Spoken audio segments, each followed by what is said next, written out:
for us, but I think it's really a great opportunity for excuse me, all of us to start to create a new dialogue.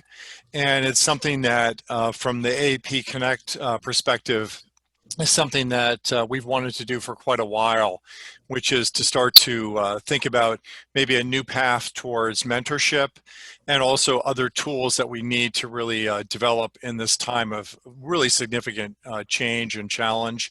So we thought this would be a great way to experiment during this summer when people are obviously in need of some additional insight and conversation.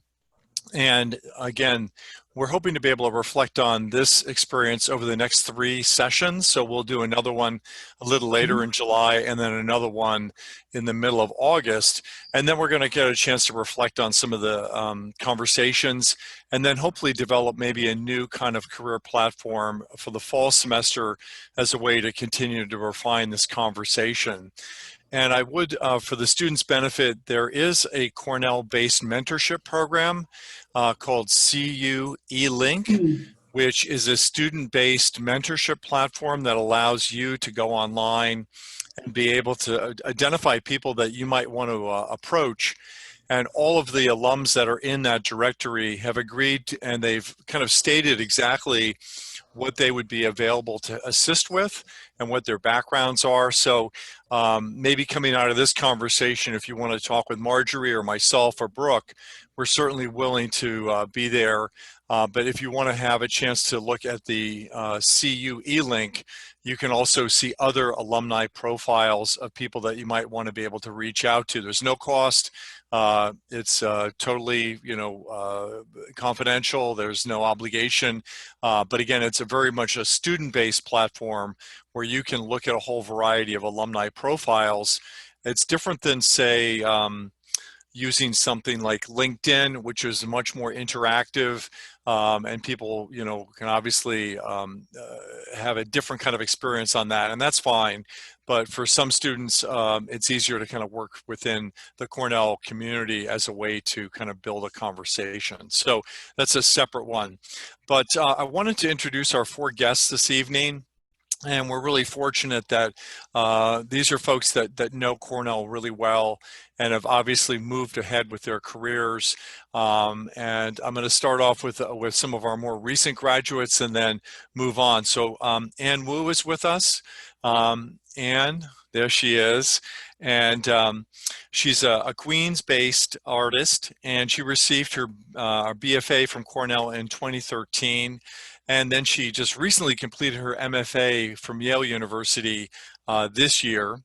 And her work has been exhibited at the Shaker Museum in Mount Lebanon, at the New York Public Library, also at the Bruce High Quality Foundation University, the 67 Ludlow, and Public Address, among others. Ann was an artist in residence at BHQFU in 2015. And she'll also be an artist in residence at the NARS Satellite Residency on Governor's Island in the fall of 2020. I hope that's still going to happen. And I know Governor's Island has been kind of open and closed. I know they had to, close already, but I know that there's still hope they're going to be able to conclude at some point and reopen the island. We also have Mike Picos, is also an artist based in Queens. And he graduated from the BFA program in studio art from Cornell in 2013 and also received an MAT in art education from Queens College in 2018. He is currently a high school art teacher with the New York Department of Education and co-organizer of, do you pronounce it the RAD group or RAD group? Which is a reading and discussion group focused on topics of art and culture.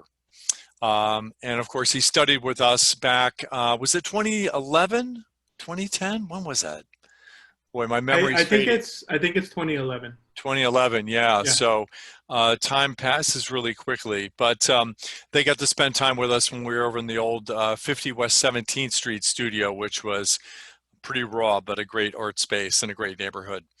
We're also joined by J.J. Manford, who received his BFA from Cornell in 2006. and a postbac from the School of Art Institute of Chicago, and also did his MFA at Hunter College. He is also a co-founder of the Brooklyn-based art collective Underdonk, and is an adjunct professor at Pratt Institute and also at the Borough of Manhattan Community College.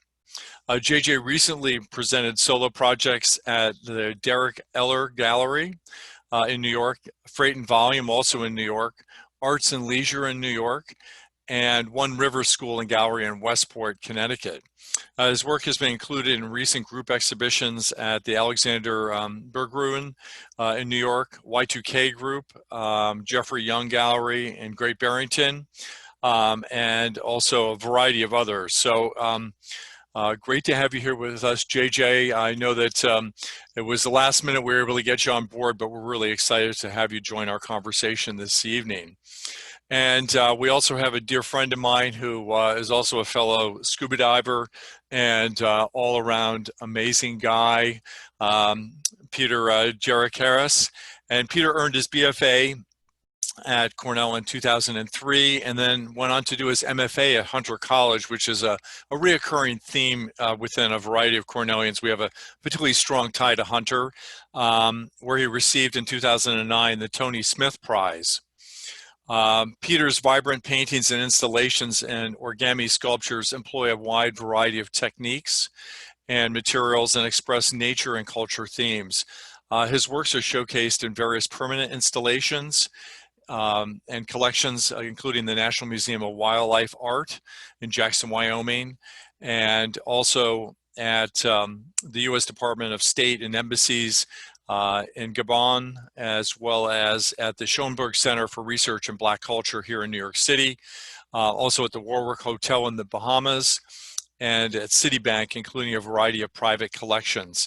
Additionally, Peter has created a variety of site-specific public commissions awarded by Cornell Tech, the Surrey Hotel, Bergdorf Goodman, and the Wharf Hotel Paradise Island Resort Collection in the Bahamas.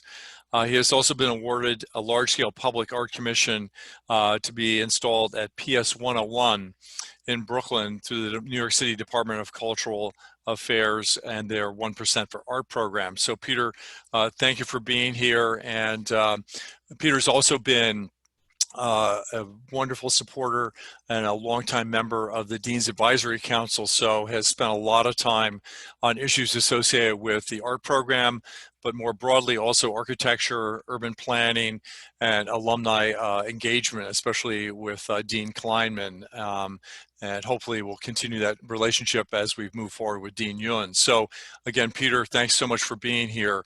Why don't we kick off with a question for each of you to respond to, and it really deals with the whole dynamic of thinking about entering this current job market.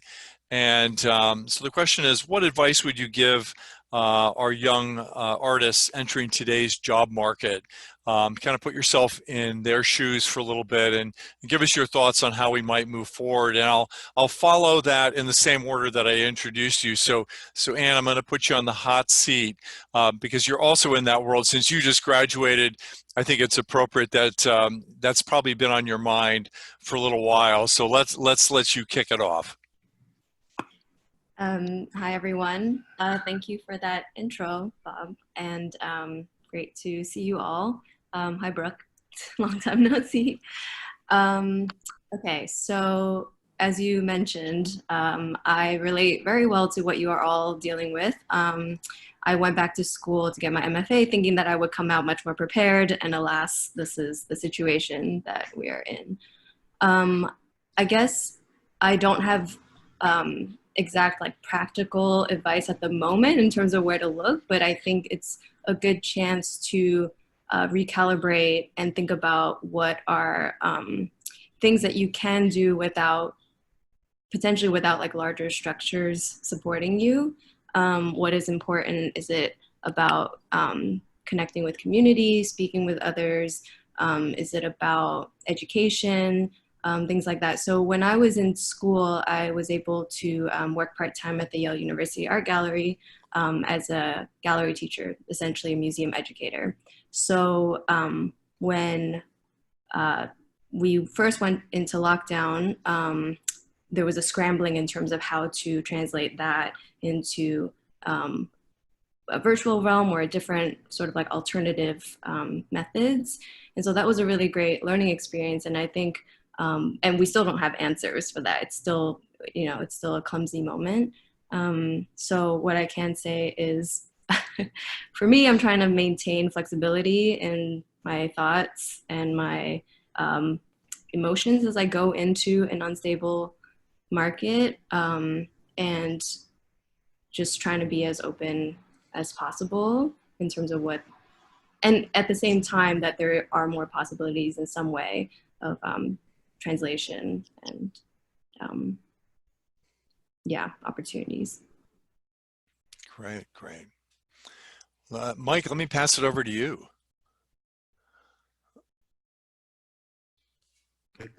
Sorry about that, I was muted. Hi everybody, thank you Bob. Hi Marjorie, hi Brooke.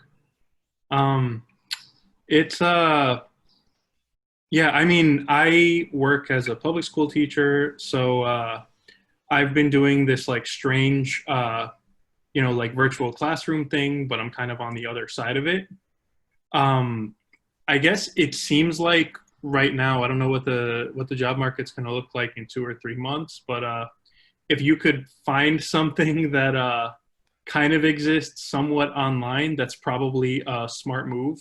A couple years ago, while I was, I was trying to get certified to be an educator, I did virtual teaching for a couple years as a way to sort of make ends meet, make a little bit of extra money, never anticipating that I'd be sort of forced to do it in this way. But what I could say is, especially when you first get out of school, the thing that makes the most sense right away is to be flexible, right?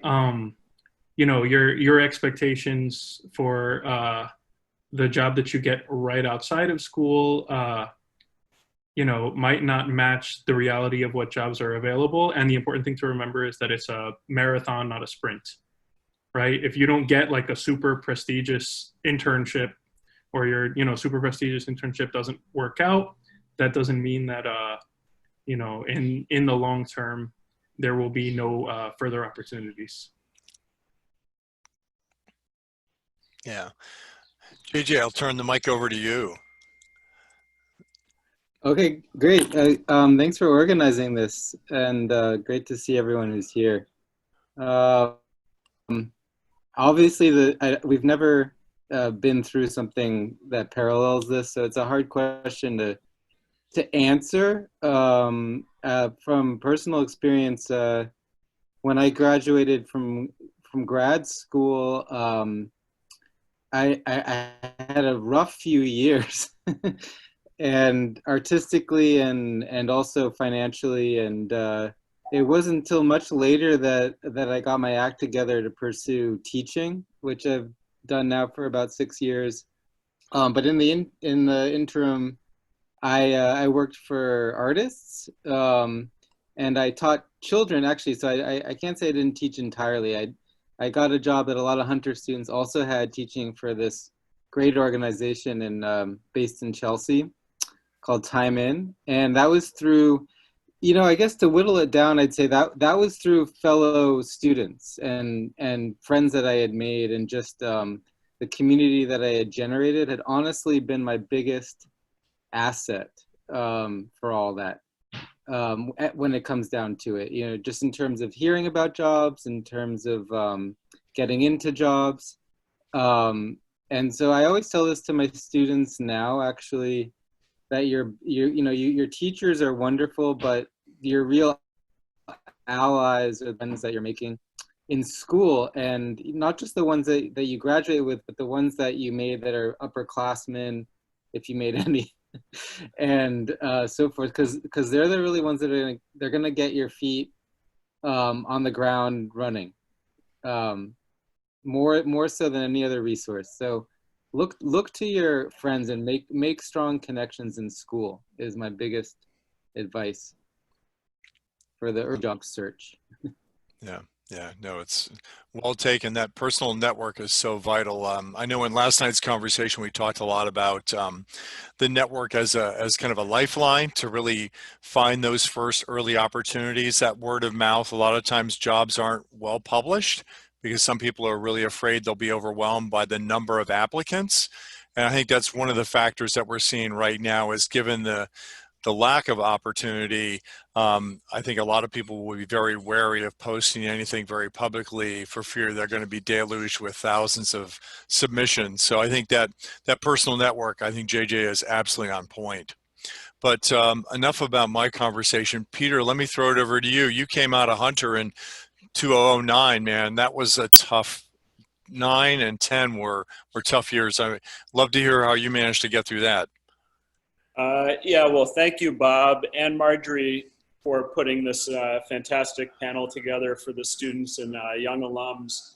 It's the kind of thing that I frankly would have loved to have had coming right out of Cornell. So you guys, in this sense, being virtually connected, I think are already a step ahead of the game.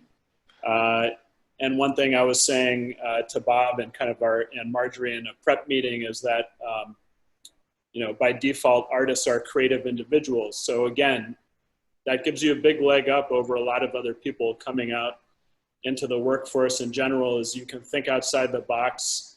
They say it's more about those who survive are the most able to adapt rather than the fittest per se. So again, to go back to Mike's point, being highly adaptable is going to serve you really well, no matter what you choose to do and what your passions are. And Bob, to go to your point, or your specific question about coming out of grad school, yeah, it was an incredibly tough time financially, but luckily, I guess in one regard, I'd learned to live off of air during grad school. And when you realize you could still somehow scrape together the means to just sustain yourself and make art and have a life and pay your bills off of air, you realize you're kind of prepared for whatever comes your way, and also very much to live within your means. I think just a real nuts and bolts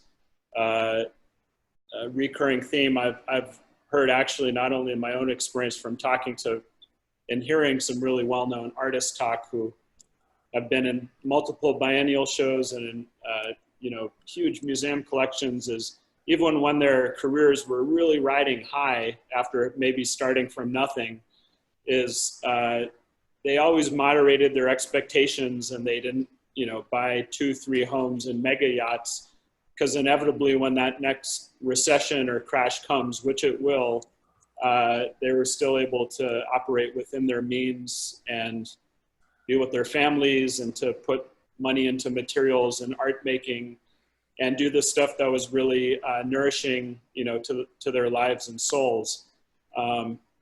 So I also, that's just another optimistic spin. I know I'm speaking in general terms, but something a positive I see coming out of this whole pandemic environment is people are craving things that nourish the soul more than ever, whether that's, food, family, music, art. So as artists, we're actually in a really unique and valuable position to offer something that is quite essential to a lot of people's lives. So I think just keeping that in mind is quite good. And then going back to a more nuts and bolts point, I would say you guys have been forming incredible networks, maybe that haven't even dawned on you yet, but kind of like you've planted a bunch of seeds during your time at Cornell, like JJ was saying, with this network of peers.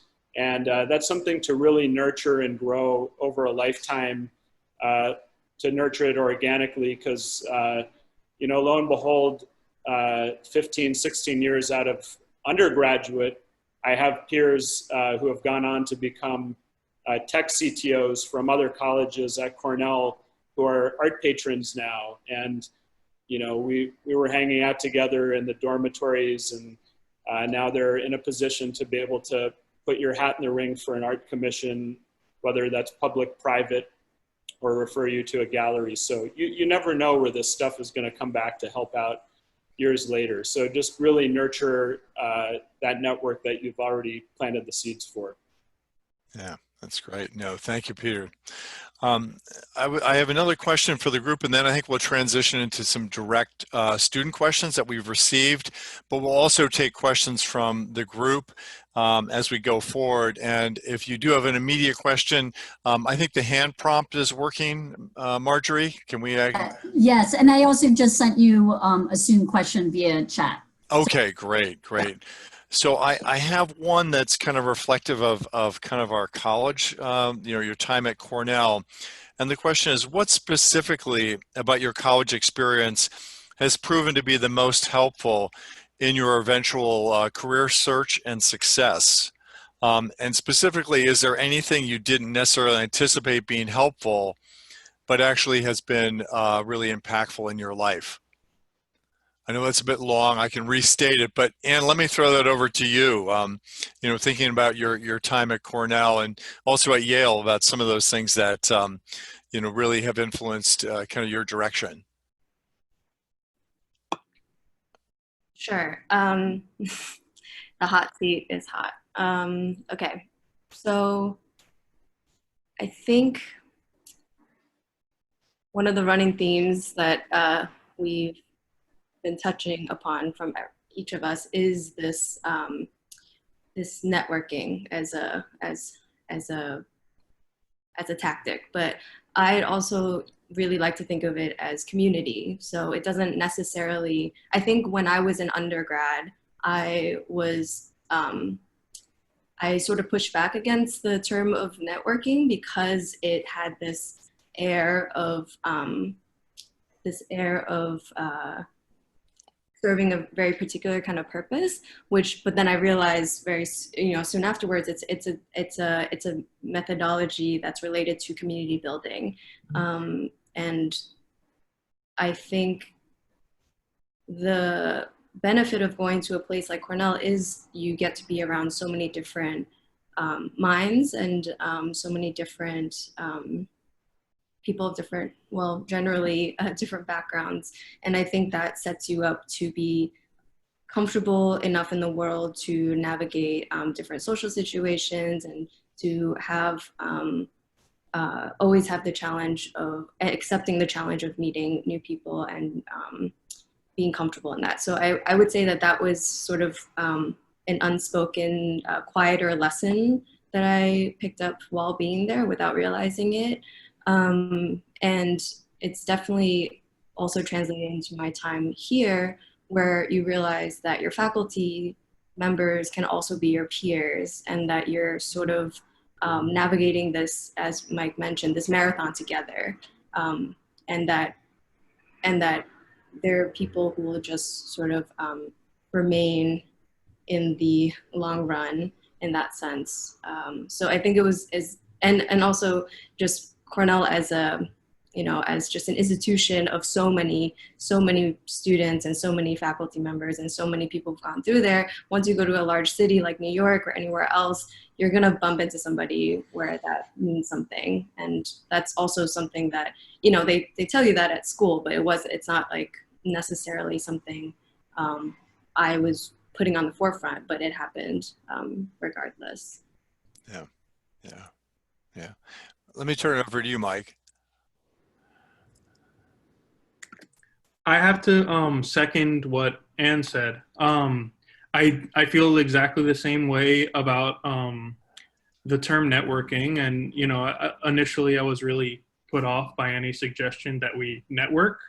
I always felt like we were art students. We were not like the architecture students. We didn't have like cubicles. We had studios. But the community that I was able to build or became a part of while I was at Cornell has followed me in the 7 years since I graduated, and that network has actually grown. Like I've through the classmates that I had there, and it wasn't just people in our year. We had a pretty active group our year, and we all still keep in touch. But anybody who was like really interested in making art and felt like they were going to keep doing it, I tried to befriend. and I still talk to all of them. So, you know, BFA students, MFA students, and it's like helped my my world to expand way beyond there. You know, I have a ton of friends. I made a ton of friends in you know, the Hunter MFA program. When one of my classmates, Freddie Grice, graduated from there, I'd go and hang out with him. You know, you meet people through people, and right now, whoever you know at Cornell, that's probably a big chunk of your community or your network, if you want to call it that. Yeah, yeah, yeah. JJ? Bob, I hate to ask you this. Could you restate the question? Oh yeah, absolutely. Yeah. The question is, what specifically about your college experience has proven to be helpful for your eventual career success? And is there anything you didn't necessarily anticipate being helpful, but actually has been influential in your career? It's great, thanks. It's such an intensely personal thing. I don't know. I really enjoyed my time at Cornell, and I'd say the friends I made, a lot of them were not in we're not in the art department. I mean, I lived in Risley. A lot of my friends I made were through that dormitory, and through the architecture program. Because many of those architecture students were the ones that ended up moving to New York when I did and stayed around longer. The art students tended to go disperse throughout the country and not necessarily in New York City. But it's really just such an individual question that I'd say personally speaking, what I learned how to do through going to college was be independent of my parents and live on my own and mess up a lot, quite frankly. and that was valuable when I decided to move immediately to New York City. And then I backtracked and I lived in Varna and worked in Trumansburg after racking up a ton of credit card debt in living in New York City. So I didn't do it correctly the first time. So, you know, that's just me, but it's a great place, like Ann said and Mike said, to meet a lot of people with diverse perspectives is what I found. Naturally, I can't compare it to any other institution other than the ones that I've attended, which are the Art Institute in Chicago and Hunter College, which Hunter College is quite amazing. Being in the city, SAIC was great too, but was slightly different in terms of slight provinciality, I guess, or something like this. But it's really the diversity of people that I came in contact with that brought in that experience and made it so rich and made New York City feel like an extension of that, to be honest. Yeah, no, that's great. That's great. JJ, thanks for that. I know it's a bit of a deeply personal, but I think in this case, you know, part of our conversation tonight is to really try and connect to some of these students that are facing some pretty stressful times. So I appreciate that. Let me pass it over. Peter? Well, thanks, guys. I mean, it's hard to add to your already rich testimonies. But if I find one underlying theme between what the three of you already articulated, it's that, you know, there's no one formula, especially in the arts. And like JJ said, it's so intensely personal. So really very much is on you finding your own way. And I think in that respect, that precious 4 years I had at Cornell gave me a lot of time to experiment, to fail, to have some successes academically, personally, and really try to hone in at the end of 4 years what I'm most passionate about. And for some people that was going, you know, even transferring out of art into architecture, or other people that was transferring into art and pursuing more of a design path. But you're kind of getting the toolbox and kit together that gives you a learner's permit in life, because it's an ongoing process of self-education and discovery. But if you really can use this time to focus on what drives you to create and be creative, I think if you're it sounds like a cliche, but if you're pursuing your passion, you're always going to find a way to make it work, whether that's through supplemental income or that habit, that passion, feeding the habit, so to speak, through an art career or a practice. Because when you do it you love, you do it better than anything else. I kind of wallowed around in different interdisciplinary directions, more computer media, ironically, at the beginning of Cornell. And then I had a big computer crash when I went abroad to study in Rome, and it just, pulled the carpet out from under me. And I wanted to work with really physical media and tangible things, and picking up a canvas and a paintbrush and something that if I dropped, I could pick right back up and fix and paint, really got my creative juices flowing. So again, through that failure of my own personal failure of digital media, really came to relish hands-on, tactile, tangible art-making processes. And that's something that's stuck with me my entire life, and I think is here to stay. And yes, obviously going through all these formative experiences with your peers is just an incredible bonding experience that will, for all of you, inevitably lead to some incredible networking opportunities. Again, you probably don't even foresee at this moment, but really nurture that network you have, keep in touch with everyone. Trying to think if there is anything else in particular. I happen to meet a lot of people through the music scene. I think I played a lot more music than spent time in the art studio at Cornell. I was in the jam house, if that still exists, just about music. Right. It was a music program house, so I had a bunch of jam bands back in the day when jam bands were all the rage, and playing gigs in college town. But anyhow, this network of really interesting creative people and friends came almost entirely through the music community. And those are some of my best friends to this day. I mean, we've been there at each other's weddings, and unfortunately, if there's someone passes, and we're always there for each other. So it's we're like siblings in that sense. Yeah, that's great. Wow, thanks, Peter. That's a great segue into my next question, which came from one of the students, and the question is, what are some suggestions for things to do between finishing his or her BFA and applying to an MFA program? And let me start it off to you, because you're our most recent MFA in the group.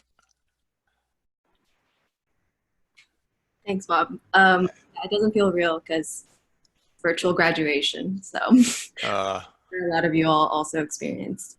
What did I do? So I took 5 years off. Well, I'm saying that now in hindsight, like I took 5 years off, but those were 5 like struggling years of meeting the goal of eventually going to grad school. So what I did was I actually worked in art book publishing for those 5 years. I started as just an intern. It was really hard to find work when I first graduated for myself. And so I just started branching out and was thinking of anything that fit within art that potentially could still nurture my interest, but also bring in a paycheck. And that's something I wanted to add on to the benefit of being at Cornell is that, it's not, and especially through the art program, it's not strictly an art school. So when you come out of it, you have this background of being a liberal arts school, but also a research university. So that in some ways that you can play that to your advantage in terms of the jobs that you apply to. So for me, it was like, oh, I can go into art book publishing because I also really like to write. As Cornell students, I remember there's so many requirements, like academic requirements. This is when you can use those. So you could be like, this is, these are practical things that now can be applied to you know, the things that you're interested in. So if you're, you know, if you're good at math or something like that, or good at editing or writing, that can be sort of shaped into what you're, into the larger context. So for me, that was art books. And that it was sort of an organic growth where I went in just wanting to be an intern so then I can like work on my art and still get paid. And then it grew into a full-time position. So by the 5th year of being there, I was an associate editor, publishing coordinator. And that's when I decided like, okay, this is getting a little too serious and I want to be an artist still.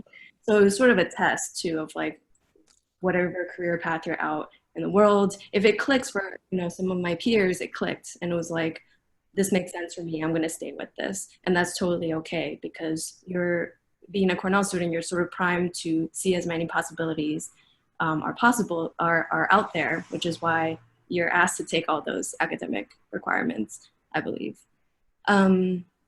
So in between working, it was tough to basically have, and I know this is a lot of experience, this is an experience that's relatable for a lot of new sort of graduated artists, is you feel like you have 2 full-time jobs where you're going to work and then you go home and then you do your art for like the rest of the night.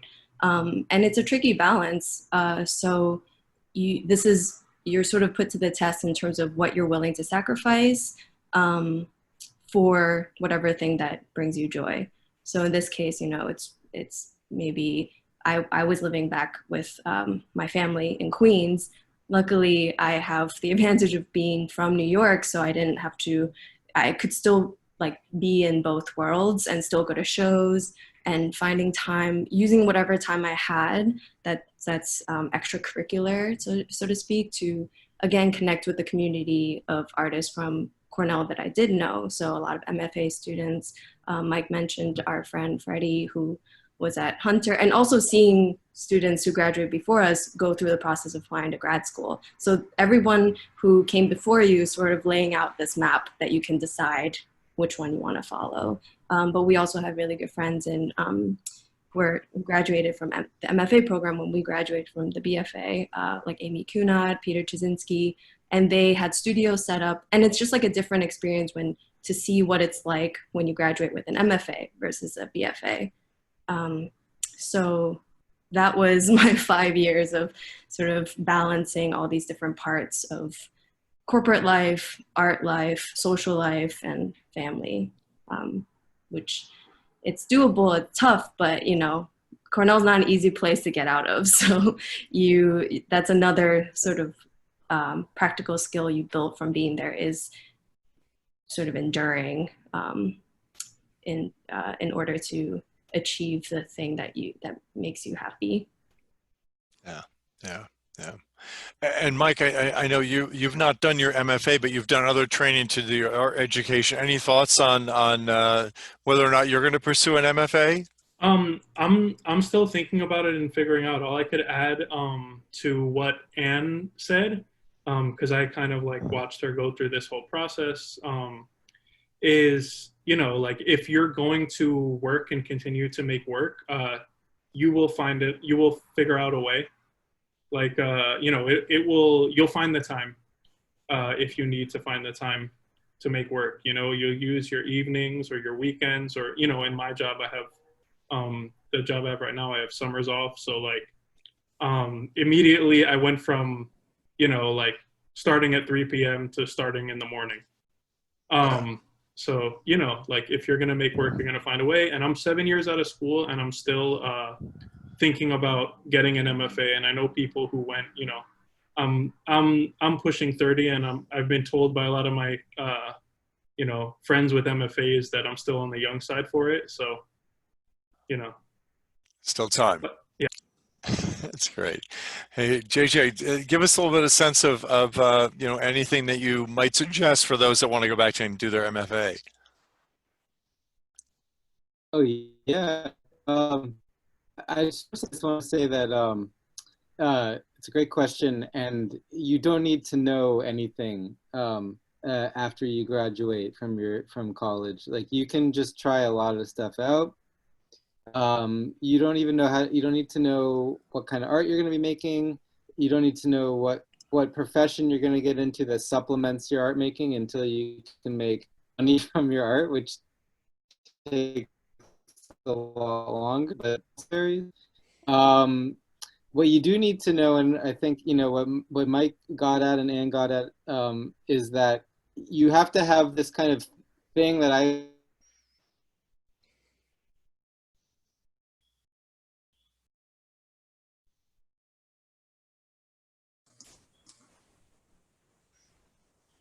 think we might have lost you for a moment. Yeah. Yeah.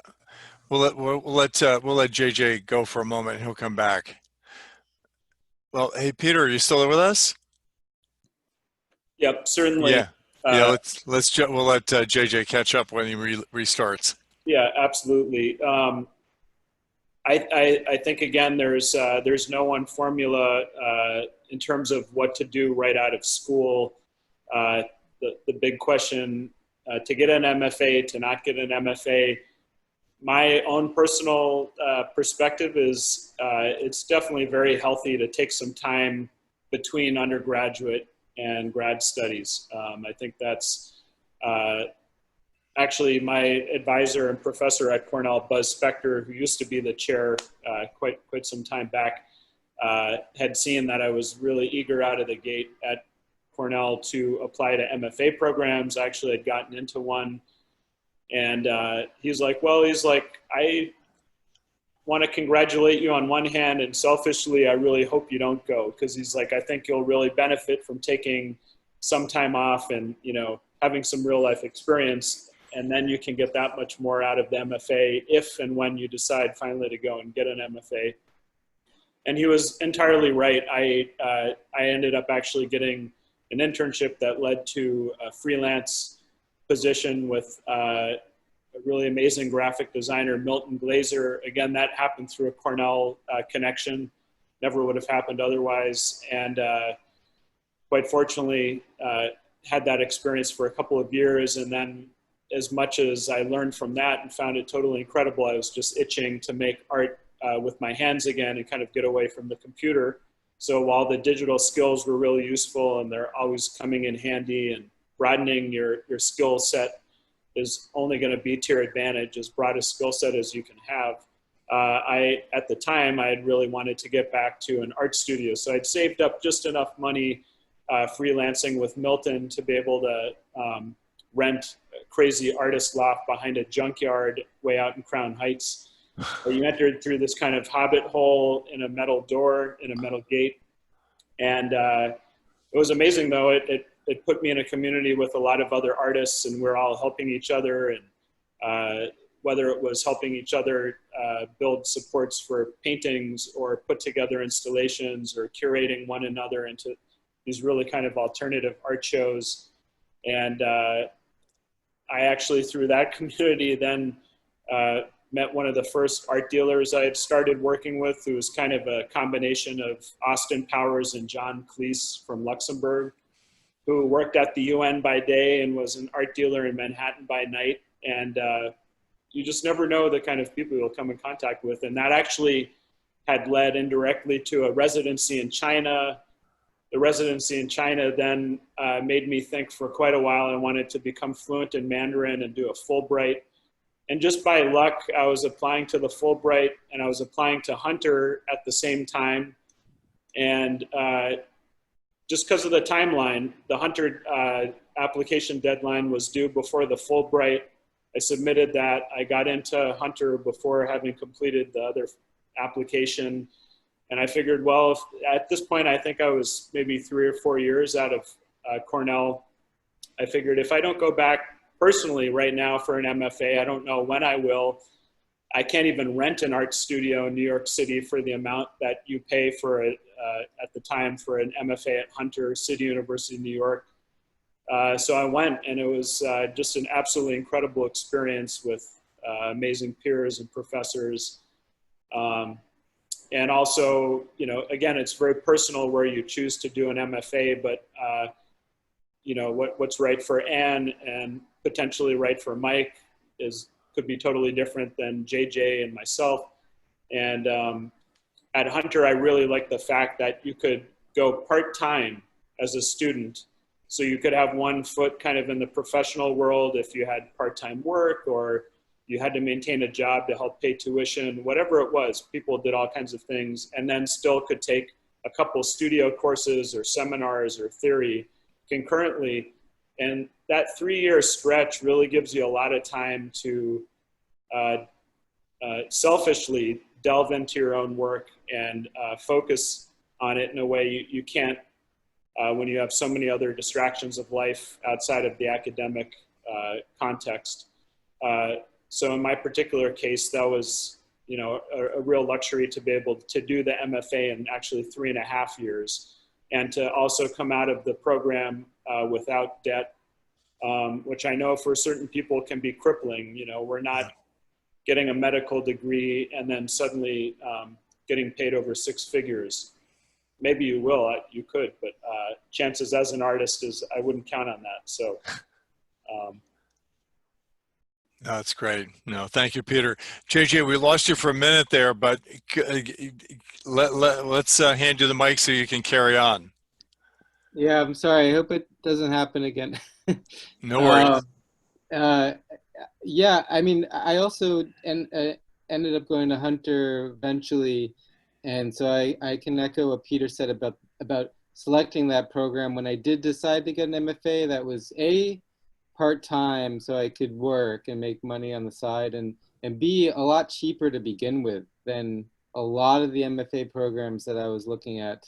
I don't think you want to saddle yourself with a lot more student debt than you may or may not have already generated from Cornell. So that was a huge factor, and Hunter was unique in that it was a cheaper program and in the city. But you don't necessarily have to go to grad school either. And what I was getting at before I lost reception was that I would try a lot of stuff out when you graduate to make money, as long as you keep pursuing your art, whether it be late at night, early in the morning, whatever you find time. And that's honestly going to be not a problem for any of you to achieve if you have that kind of innate need. And I really call it a need, a necessity to make it. I think a lot of the students who stop making art eventually after graduation, it's not because they're bad or good artists, it's because they don't have that need, and then all these other life things take over. You know, the need to make money and be comfortable. So, you know, that's sort of a factor that I think carries through this whole thing, that you'll realize you have or you don't in the first couple of years after graduating. And you probably already realize if you have it now, to be honest. Yeah. But yeah, I mean, long story short, I'd say, you know, you just reassure yourself you don't need to know what you're doing. You should try a lot of things out. You should, you know, take time off before you decide to get an MFA if you feel uncertain about pursuing that. And then, you know, it'll come together. It really will, I think. I trust that. Yeah, absolutely. Well, we have a couple more student questions that have come up, and some of them might seem a little basic to my my distinguished panelists here, but one of the questions that was raised was, how do you get a show? And, you know, I think that for some people might be a mysterious, like, how do you actually get invited, or how do you actually submit? So I would like to ask each of you if you just expand a little bit on kind of how you were able to get your work into the public. And JJ, maybe you might want to talk a little bit also about the collective, the art collective that you've been working on in Brooklyn that you've launched. Would be great, I think, for the students to understand the background on that. But Anne, let me let you expound on how do you get a show?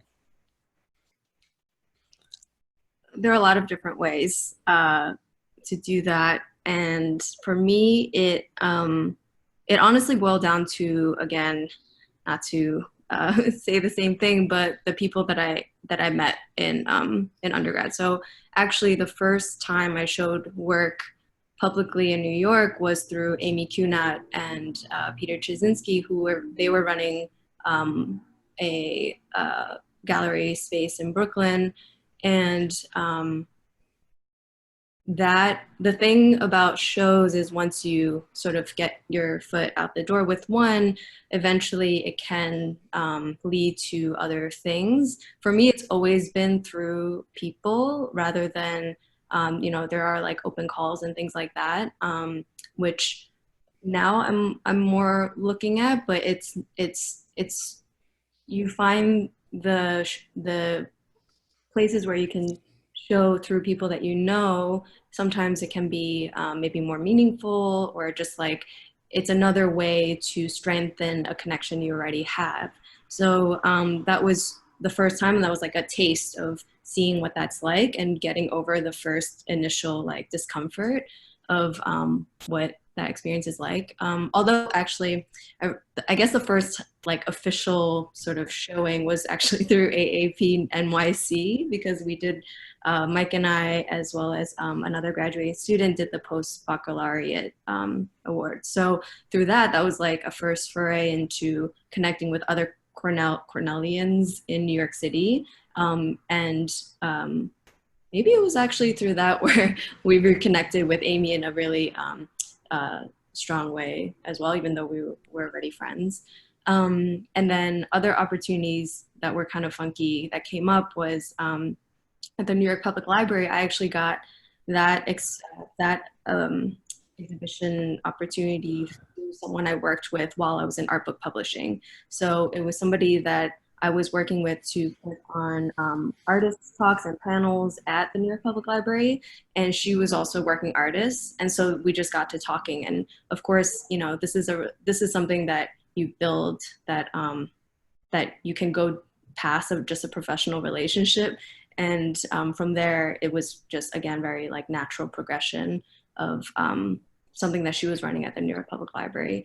And then and again, it's like everything I did was to meet new people. So through her, I met somebody else, and I did a residency, the Bruce High Quality residency, and then met other people, and that sort of led to other showing opportunities. So for me, it's kind of like go with the flow rather than, you do this and then this and this. And, there's also, again, we graduated with a handful of classmates who were really, really invested in art. So we would find ways to just show work together, even if it's like in a space where no one, I think there was once a classmate of ours, Christina Ko, who's very active in New York. We just showed in a place that she was doing a residency at, and like had an opening, but like it was just us really. But that's still a chance to see what your art looks like, having that space around it. Giving it the room that it needs in order to get to the next step in whatever you're pursuing. Yeah, that's great. That's great. Mike, any thoughts on how to get a show? Well, my CV looks really similar to Anne's, but shorter. We have a lot of the same experiences, and what I could say is like, make friends with people, and if you feel like you're waiting around for stuff to happen or for people to like notice something, just like do a thing on your own. Like it doesn't cost you much to like, find a friend who has like an extra room, or, like is willing to put stuff away in their studio for a week or something like that, and just make something happen and invite people to it. JJ, you could probably speak to like the evolved version of that. Yeah, go ahead. Yeah, thanks, Mike. Sorry, my internet's a little unstable. I hope it doesn't cut out. But I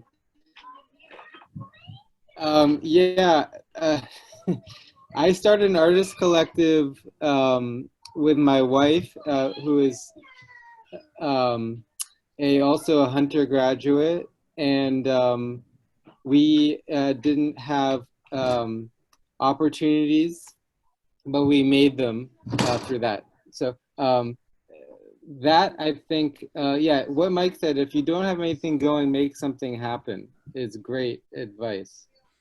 I absolutely second that. The first time I had a gallery was through an MFA alum from Cornell. So there's that too. But yeah, how is that connection? Did that come through? Yeah, that went through. You're good. Okay. Sorry, I was competing with my children just then. But we just basically, I'll keep it short, but it was Elisa, my wife's idea. She's a sculptor, to just convert a portion of our studio in Bushwick after we graduated to a project space. And then we just invited friends that we knew to join in the collective and just put on shows. And there was a huge community that followed that, and has followed for the last 7 years. And it's been amazing to feel part of, to meet people on one hand, to get opportunities on one hand, but also just to be part of something vital like that. Yeah. No, that's great. That's great. Thank you. Peter, let me turn it over to you. And I have a bonus question for you afterwards. Uh-oh. Well, maybe I'll receive a bonus from you, Bob, for my there we are. response.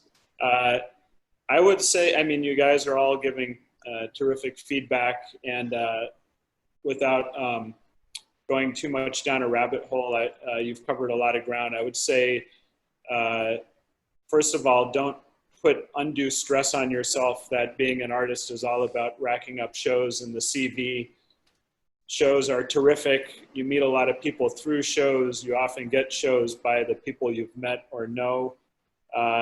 You get a lot of feedback on the work, but also, you know, there are artists who make entire careers out of doing site-specific public installations. And in a sense, that is a show, but, you know, it's an entirely different approach to engaging audiences through artwork. You know, there can be an ephemerality to doing the 30-day show cycle. And I think a lot of that you're going to find is going to be disrupted a lot with the pandemic. If I see any seismic shift in the art world already, immediately it was on the nature of art exhibits. So, you know, maybe your first art exhibit out of Cornell will, or already has been, a virtual art show. I know a lot of artists doing that. But again, thinking back to a terrific Cornell BFA alumna, Jen Cesare, she did public art for very large quotients of her career for decades. And then she just started really showing with a vengeance, maybe in the last less than a decade. Even a lot of earlier work that she had made when she was young in the 1970s is suddenly being brought out of storage and recognized as part of the pattern and decoration movement, and being shown in museums across Europe and traveling shows. So that's all to say there's a lot of chance and luck involved. And I think that ties into some of the bigger topics we've been talking about, you know, just trying to achieve, you know, whatever your personal goals of success are in art. There is a lot of luck involved in getting a show, in selling a work, in making the right connection. At the same time, like JJ and his wife have done, they've created their own luck.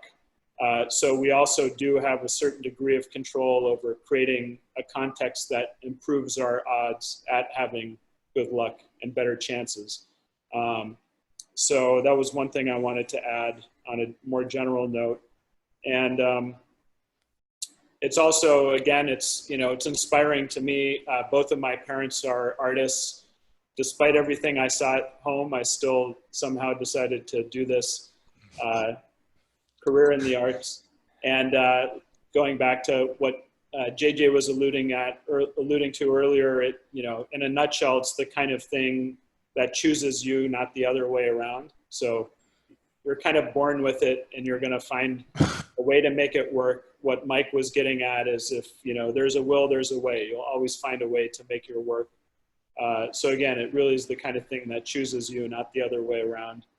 You know, so just do it to the very best of your ability and with all your passion, and it's going to fall into place. Yeah, no, that's great. Great advice. And Peter, for the bonus round, one of the students wrote to you saying, how did growing up in a rural location influence both your practice and perception of the future of your career as an artist? A little bit more personal, but a special request that came in. Oh, well, and hindsight being 2020, I feel incredibly fortunate to have grown up the way I did, with not only parents who had moved back to the land in the early 1970s in New Hampshire, but who had also kind of crafted their life into a living art form, whether it was gardening, building the house that I was lucky to grow up in with their own hands, and kind of really crafting their own existence in a very mindful, creative way. But to be completely honest, I took so much of that for granted, whether it was the fresh air, the organic produce coming out of the garden before organic was ever a buzzword in a marketing term, in supermarkets, and just having the space, the sheer space to explore in free time, in real time in nature. So having traveled all over and had urban studios, I've been lucky to have in New York and for a stretch in China, and having also been really fortunate to travel in Africa. I think the more time I've spent in urban environments has put more clearly into perspective how much of the world, including myself, has come to feel a real nature deficit disorder. And a lot of the work that I've done is kind of a personal negotiation with that. Maybe negotiation is not the right word, but a reckoning with trying to rekindle that connection and harmony through artwork. So I probably never would have thought this when I was starting Cornell, that now, in my late 30s, I'd be such an avid gardener and a total nature junkie. But it was both nature and nurture growing up in that environment. That's made me immensely appreciative of it. And I think just one more point I'd bring up too is I now realize the value of, having been able to be a free-range child in this natural environment. It's much more difficult, friends who have children in urban environments. It's amazing. A lot of friends as parents pull this off, but to give your kid a space that's in time that's unmediated and unscheduled, just to freely play at the, and let the imagination run wild, is quite a powerful and unique thing. I think, especially in terms of building up a real kind of analog creativity. And I know, JJ, you're a dad, so you might have something to add to that, but I do really think it's, in this day and age, it's a bit of a luxury to be able to be a creative person and an artist in a more rural setting. And I think the pandemic, once again, has maybe put into perspective that might be more possible again than ever. I've seen an unprecedented number of creative people and colleagues taking time off from cities, working in upstate New York, subleasing their lofts or just getting rid of studio space in urban environments. And as long as you've got an internet connection and the materials to create your work and that drive, it really feels like now more than ever, it's a liberating time for artists to perhaps be able to make work absolutely anywhere in the world you want to and still connect with audiences. Right, that's great. And JJ, any thoughts on Peter's comments about your children? Otherwise, I'll bring it to a close. But in case you wanted to respond to Peter, I'll pass you the mic. Thanks for the question, Peter.